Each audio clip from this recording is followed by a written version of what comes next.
Job 1. In the land of Uz there lived a man whose name was Job.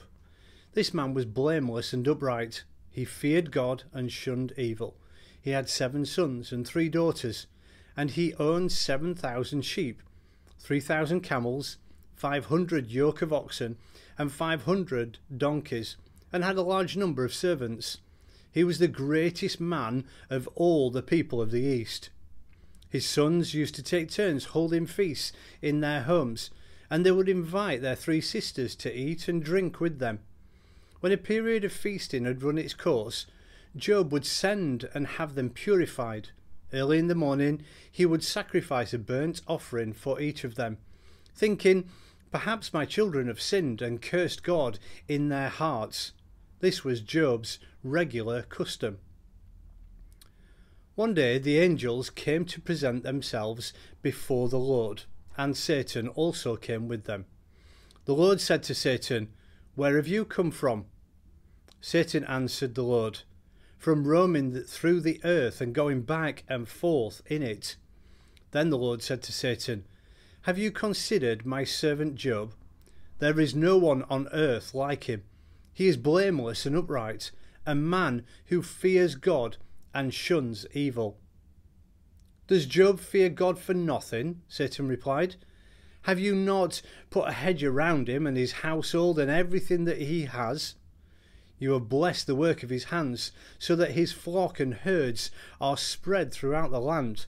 But stretch out your hand and strike everything he has, and he will surely curse you to your face." The Lord said to Satan, "Very well then, everything he has is in your hands, but on the man himself do not lay a finger." Then Satan went out from the presence of the Lord. One day, when Job's sons and daughters were feasting and drinking wine at the oldest brother's house, a messenger came to Job and said, "The oxen were plowing and the donkeys were grazing nearby, and the Sabeans attacked and carried them off.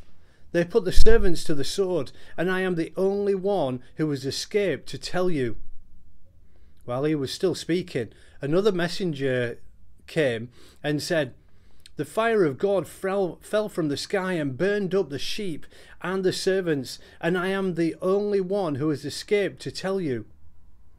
While he was still speaking, another messenger came and said, "The Chaldeans formed 3 raiding parties and swept down on the camels and carried them off.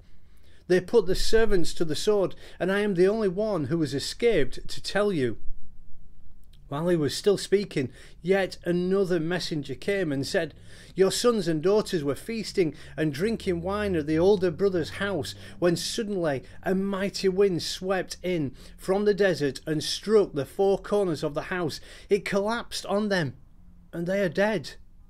And I am the only one who has escaped to tell you."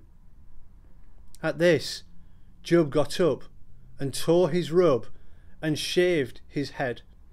Then he fell to the ground in worship and said, "Naked I came from my mother's womb, and naked I will depart. The Lord gave, and the Lord has taken away. May the name of the Lord be praised." In all this, Job did not sin by charging God with wrongdoing.